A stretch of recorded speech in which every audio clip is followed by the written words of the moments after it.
Bonsoir à tous, merci d'être encore avec nous dans le programme du soir sur New World Info. On va commencer comme toujours par le décryptage de l'actualité. On va parler ce soir de la République démocratique du Congo, Kinshasa, qui invite l'Union européenne à rappeler son représentant dans les 48 heures qui suivent. On va évoquer le sujet avec Didier Assoba, notre éditorialiste. Bonsoir Didier. Bonsoir Samuel.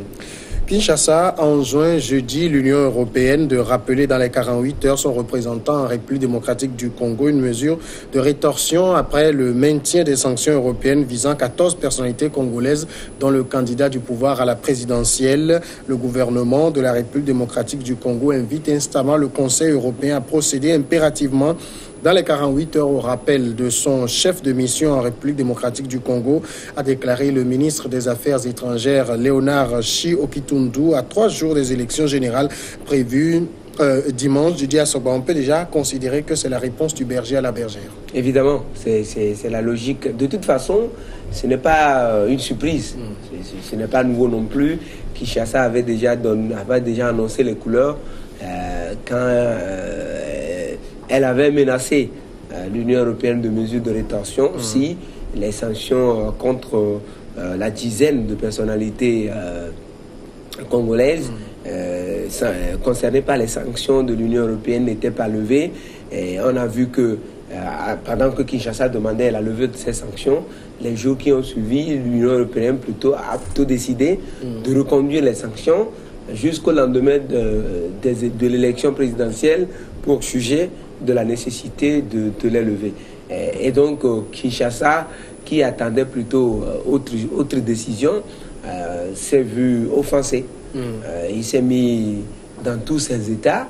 En témoigne la réaction du ministre des Affaires étrangères qui, sans prévenir même, a convoqué une réunion avec le corps diplomatique au Congo et a annoncé cette décision-là presque par surprise pour ceux qui ont entendu le communiqué, la lecture du communiqué. Et donc Kinshasa essaie de répondre du mano à mano, du tic au tac à l'Union européenne, mais on se demande pour quel objectif.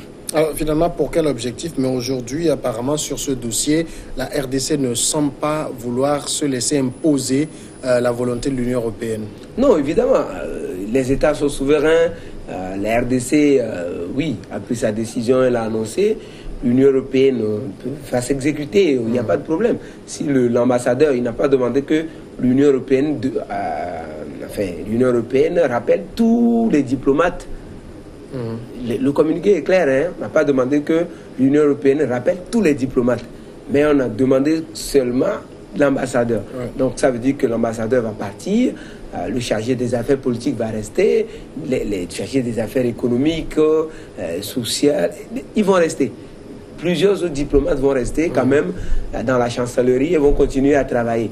Et donc, dans ce sens-là, moi je comprends beaucoup plus la réaction ou la décision de Kinshasa par une fixation sur la personne du diplomate, du représentant de l'Union européenne à Kinshasa, dont la personnalité pose problème à Kinshasa.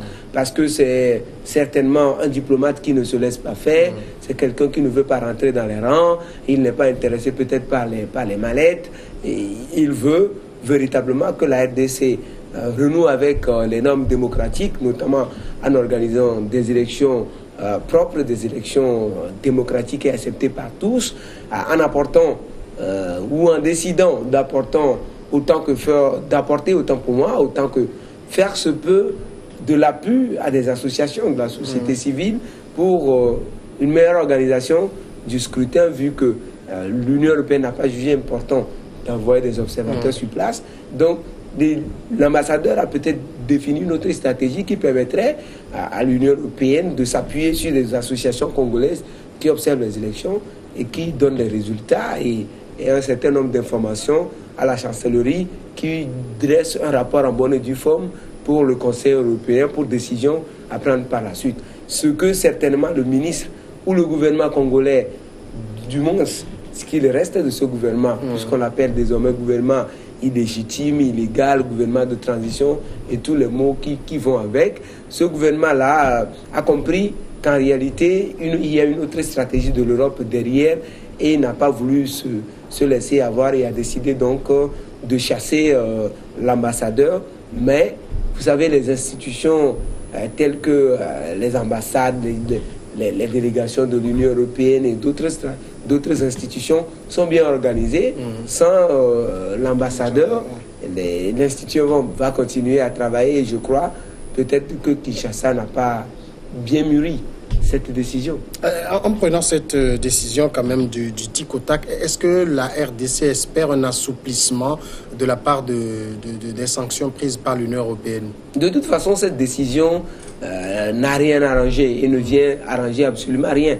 Cette décision vient plutôt corser l'addition et renforcer l'Europe dans sa position selon laquelle elle a pris les meilleures décisions de reconduire les sanctions pour quelques jours en attendant de voir quel serait le comportement des autorités congolaises dans l'organisation des élections et à l'issue des élections, quelle va être véritablement la gestion de l'après-élection. Vous savez, en Afrique, une chose est d'organiser les élections, mais les véritables soucis surgissent au lendemain des élections, notamment en ce qui concerne la compilation et la proclamation des résultats, la gestion du contentieux électoral, la gestion de la contestation et tout. En plus, c'est des périodes qui viennent et qui confirment les dérives répressives de certains pouvoirs et l'Union européenne, une institution véritablement chevronnée, a repoussé les sanctions après les élections pour voir quel va être le comportement de Kinshasa, notamment en ce qui concerne la proclamation des résultats. Est-ce que le vainqueur dans les urnes sera véritablement celui qui sera proclamé et quelle sera la gestion de l'après-élection, de l'après-résultat pour voir s'il faut véritablement lever les sanctions qui frappent notamment M. Ramazani Chadari, qui est candidat du pouvoir à l'élection présidentielle, candidat dont on veut assurer coûte que coûte la victoire contre la volonté du peuple. Alors, est-ce qu'on peut dire quand même que la demande de la RDC à l'Union européenne de rappeler son ambassadeur est un premier pas et que d'autres décisions pourraient suivre de la part de la RDC? Bon, de toute façon, le ministre le dit que d'autres décisions vont suivre, mais vous savez, je ne crois pas que la RDC peut autant intimider l'Union européenne que des simples sanctions de l'Union européenne qui embêtent tellement le pouvoir congolais. Vous savez, le président sortant congolais lui-même, Joseph Kabila, a déjà eu à parler de ces sanctions et c'est véritablement plein parce que ces sanctions empêchent véritablement l'action diplomatique quelquefois du pouvoir et du parti au pouvoir, de la majorité au pouvoir. Les sanctions européennes empêchent leur lobbying, leur action diplomatique avant cette élection et peut-être après les élections. C'est ce qui véritablement frustre le pouvoir. On peut prendre d'autres décisions à venir, peut-être lesquelles, peut-être faire chasser tous les diplomates. C'est peut-être les officiels congolais qui se feraient du tort en chassant tous les diplomates européens du Congo, parce qu'ils seront les mêmes qui iraient demander des visas pour peut-être des réunions ou des rencontres internationales dans l'espace Schengen de l'Union européenne.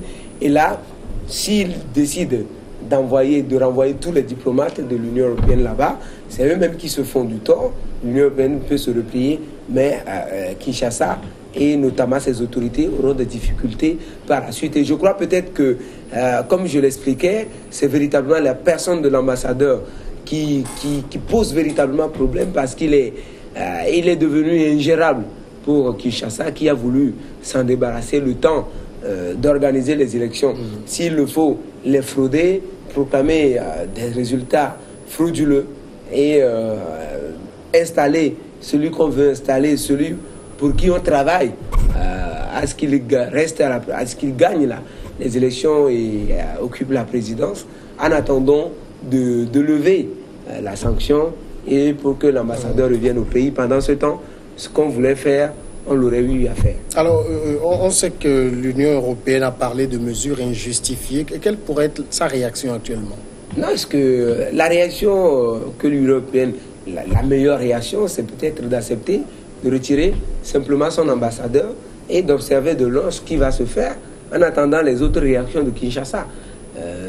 Oui, je ne vois pas autre chose. Elle a déjà dénoncé une décision injustifiée, incompréhensible, et a parlé donc de mesures contre-productives, comme on le dit, quand on rappelle l'ambassadeur, les autres diplomates qui sont en poste continuent par travailler. Donc c'est une décision véritablement contre-productive qui n'a absolument rien, rien du tout, qui ne fait rien à l'Union européenne, et je ne vois pas autre réaction de l'Union européenne que de rappeler son ambassadeur en attendant de voir la suite et ce qui va se faire. Mais ça veut dire que l'Union européenne n'est pas ébranlée outre mesure par cette décision? Du tout, du tout. Cette mesure ne brûle pas.